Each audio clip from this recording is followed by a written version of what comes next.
Buenos días, tengan todos ustedes. Primero, I want to thank you, Kim, for all the effort and the leadership that you have provided for the organization of this Foro for Competitividad of the Americas in Mexico. Thank you for being here. And tell Secretary General Almagro that we are deeply thankful for his presence in Mexico. Unfortunately, I was in Washington while he was here, and so we crossed roads in my way back to Mexico. And if you allow me, I know that you understand Spanish perfectly well, so I will switch to Spanish. Quiero también agradecer muchísimo la presencia del ministro Víctor Manuel Asturias, ministro de Economía de Guatemala, quien nos entregó la estafeta justamente de la participación de México en la RIAC, el gran trabajo que hizo Guatemala en su momento. Gracias por estar aquí y con su presencia darle el sentido de fortaleza que este foro tiene. Y sin duda felicitar a Lucio Castro por la decisión, el secretario de Transformación Productiva del Ministro de Producción de Argentina, por la decisión de Argentina de tomar la estafeta para la RIAC que justamente estaremos entregando a Argentina en esta ocasión. Y que para Latinoamérica y para las Américas es una señal muy importante, dado que somos testigos cómo la nueva administración del presidente Macri está lanzando un mensaje de transformación en el liderazgo de Argentina en nuevos vientos de transformación y de cambio. Creemos que esto va a ser un excelente esfuerzo que no solo ayudará a Argentina a comunicar todas sus ambiciones en materia de transformación, pero nos ayudará a alinearnos en una mejor forma. Para este tipo de esfuerzos es fundamental la integración de muchos actores. Y para nosotros la presencia de legisladores mexicanos es fundamental. Está con nosotros el senador Héctor Larios, quien preside la Comisión de Comercio y Fomento Industrial de la Cámara de Senadores, y el diputado Jorge Enrique Dávila, quien es el presidente de la Comisión de Economía de la Cámara de Diputados. No existe posibilidad de hacer una transformación positiva en materia de competitividad si no se tiene la integración del sector empresarial, el sector legislativo, el gobierno y la academia conjuntamente avanzando en una misma dirección. A Rocío, reconocerle el esfuerzo de este liderazgo en 2 años, pedirle una disculpa, que yo estaba programado ayer participar en un par de eventos, pero entenderán que tenemos algún temita que tratar en Washington de vez en cuando y fue necesario estar fuera de la ciudad el día de ayer. Y sin duda reconocer que en esta ocasión la sede de este Foro de Competitividad de las Américas en su 10ª edición se hace en el contexto de la Semana del Emprendedor. No es casualidad que hayamos escogido esta semana, que es la más importante en materia de emprendedurismo en México, para acoger el foro. El futuro de la competitividad hoy reside en el talento de los jóvenes emprendedores de América Latina. Reside en sus capacidades de poder acortar las brechas, reside en su innovación, reside en su aportación a soluciones específicas y tangibles, de tal manera que esta combinación de la Semana del Emprendedor con el foro es esencial para mandar un mensaje en este sentido. Quiero saludar a todos los representantes que vienen de las 34 naciones que convoca este foro. Gracias por su esfuerzo de estar aquí en México y reconocer también la presencia de muchos compañeros de diferentes secretarías y áreas gubernamentales del Gobierno de México, sin quienes tampoco hubiéramos podido lograr esta gran convocatoria y esta concertación. Quiero hacer un par de reflexiones. Tendrán ustedes oradores sin duda brillantes que nos ayudarán a caminar este proceso del día de hoy, del debate y el entendimiento sobre la competitividad, pero déjenme compartir con ustedes un par de ideas en esto. Sin duda la competitividad hay que entenderla como un proceso dinámico, en constante evolución y cambio. Cuando nos encontramos en la década de los 70 en América Latina, la competitividad tenía sin duda grandes limitaciones y otro entendimiento. En condiciones de economías cerradas, con altos niveles de proteccionismo. La falta de condiciones nos llevaba a hacer esfuerzos en el sentido de la competitividad limitados a nuestra dotación de recursos, la eficiente utilización interna de los mismos y sin duda también en ese contexto de economía cerrada, limitados a transferencias tecnológicas que eran sumamente restringidas. ¿Por qué? Porque al no haber la libre competencia en términos de economías abiertas, la rentabilidad de transferencias tecnológicas para satisfacer mercados relativamente medianos no era tan alta y los verdaderos incentivos de promover la innovación y el cambio eran totalmente limitados. Al empezar a abrirnos, al incorporarnos al GATT en diferentes momentos en esta región de las Américas, fuimos teniendo acceso a diferentes posibilidades de integración, sobre todo a un nuevo concepto. Dejamos de ser comerciantes de bienes finales y nos incorporamos poco a poco a lo que hoy es la tendencia más radical en el proceso del comercio internacional, que es el comercio de bienes intermedios. Casi 65-70% de lo que hoy comerciamos son bienes intermedios, no son bienes finales. Y a través de sus procesos hemos logrado una transferencia tecnológica más eficiente que, si bien ayuda a cambiar los modelos de adaptación a nuevos esquemas de competitividad, tiene muchas limitaciones.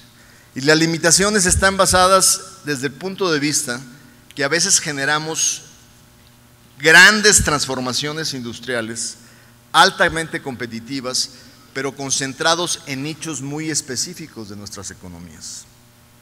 Así es que esa transformación a veces deja de lado a las pequeñas y medianas empresas que buscan su incorporación en las cadenas de valor, porque no hacemos las acciones y las reformas internas o domésticas necesarias para facilitar sus procesos de integración. Y al mismo tiempo también hacemos no solo grandes diferencias regionales entre países en las Américas, sino en un mismo país tenemos una dicotomía de capacidad y evolución del desarrollo. Cuando ustedes analizan el éxito de México en el comercio internacional, pueden ver dos Méxicos, el México del centro, occidente, norte y el México del sur, sureste. Sus diferencias en competitividad y en productividad son tremendas. ¿Qué es lo que nos pasa hoy con el tiempo para adaptarnos a esta dinámica del cambio en la competitividad? Primero, tenemos que flexibilizar nuestras economías y empoderarlas para que a través de reformas estructurales puedan tomar ventaja de las nuevas tecnologías de la información, de la capacitación y evolución del capital humano, que puedan realmente estar listas para poder adoptar al 100 las nuevas tendencias de la Revolución Industrial 4.0 y fundamentalmente darnos cuenta que en las Américas, para poder tener una ambición de desarrollo equilibrado, tenemos que estar conscientes justamente de lo que nos falta por hacer. En este continente hemos tenido esfuerzos de integración desde el Mercosur hasta la Alianza Pacífico, donde nos damos cuenta que nuestro comercio interregional no ha rebasado, en el caso de las Américas, más del 18% de nuestro comercio global. Y no lo ha rebasado porque cuando analizamos, por ejemplo, las capacidades entre Perú, Chile, Colombia y México en la Alianza del Pacífico, nos damos cuenta que la logística de movilización de mercancías y personas se quedó realmente rezagada. Aunque quisiéramos pensar en la integración de cadenas de valor de alta competitividad, no tenemos la conectividad portuaria, aeroportuaria y de comunicación necesaria para que nuestros países puedan en el corto plazo aspirar a la generación de cadenas de valor. Esos retos son fundamentales, pero son al mismo tiempo necesarios como es necesaria la transformación interna en cada uno de nuestros países. Les comparto tan sencillamente la experiencia nuestra, que en los últimos 4 años pusimos en operación un grupo de reformas estructurales fundamentales que había sido materia pendiente desde que hicimos el tratado más paradigmático para México, que fue el Tratado de Libre Comercio de América del Norte, en el año 1994 entró en operación. Pero al mismo tiempo que hicimos una gran apertura al mercado más grande del mundo, dejamos prácticamente sin resolver encrucijadas fundamentales para la competitividad de la economía mexicana. Así es que 20 años después de esa apertura, nos comprometimos a esas transformaciones y gracias al trabajo que se hizo en el Legislativo junto con el Ejecutivo, logramos 6 reformas estructurales en materia económica. ¿Qué nos permiten estas reformas?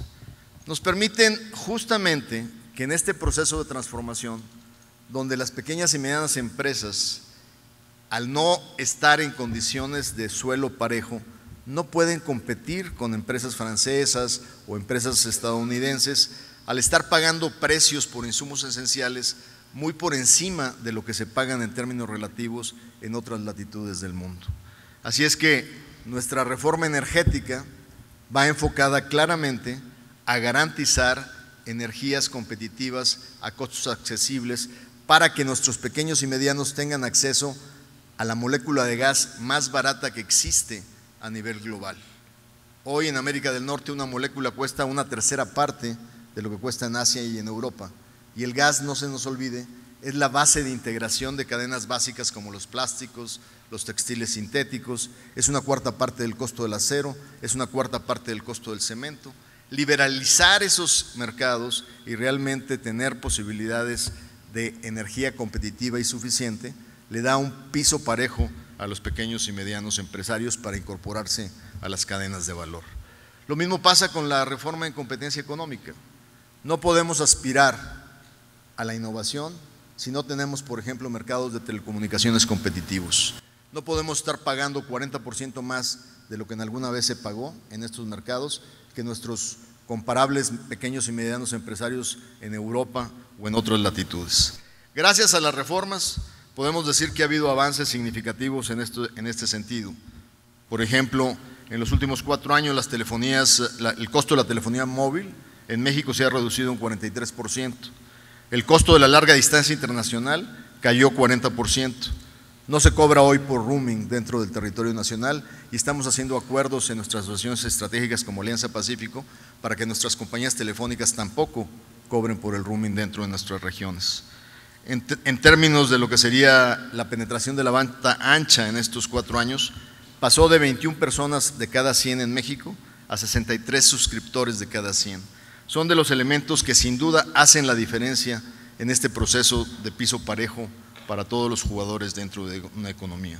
Y no se diga las diferencias regionales. No es posible que dentro de nuestros países tengamos la dualidad de tener dentro de nuestras economías un país más cercano a la modernidad, a la competitividad y al desarrollo, al mismo tiempo que hay regiones que se quedan tremendamente rezagadas. La diferencia de productividad entre el México del Norte y el México del Sur es 1/7 y la única manera de romper ese círculo vicioso del estancamiento en regiones fundamentales es entrar con acciones que rompan con las dinámicas que hacen perpetuar la pobreza.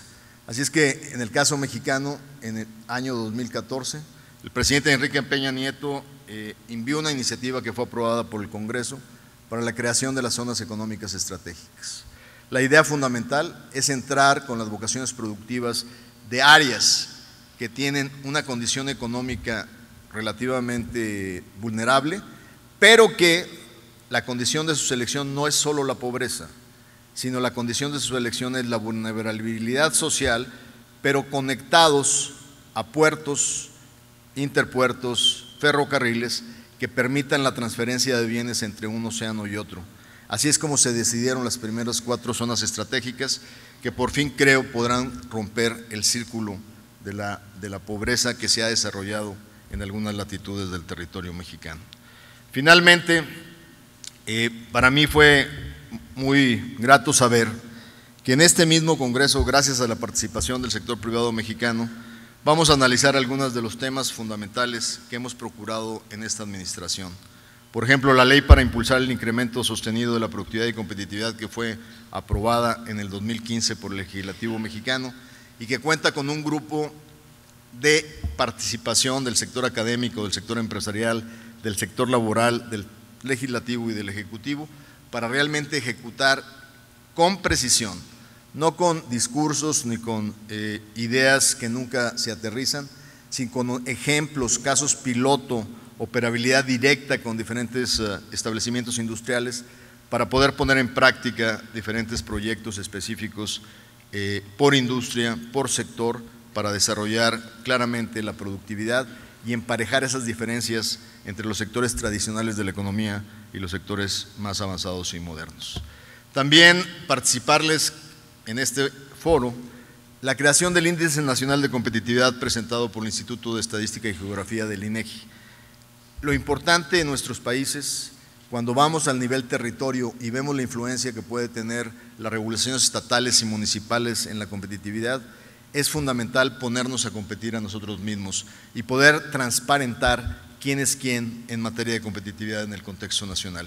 Este índice, sin duda, es un buen ejemplo de mejores prácticas que vamos a compartir en este foro. Y finalmente, la iniciativa del Sistema Nacional de Competitividad, cuyos avances se darán a conocer hoy por uno de nuestros organismos empresariales que ha sido clave para poder fortalecer este proceso. Creo que, sin duda, estamos ante el inicio de un foro que nos dejará muchas reflexiones, donde aprenderemos de todos y podremos intercambiar nuestras mejores ideas.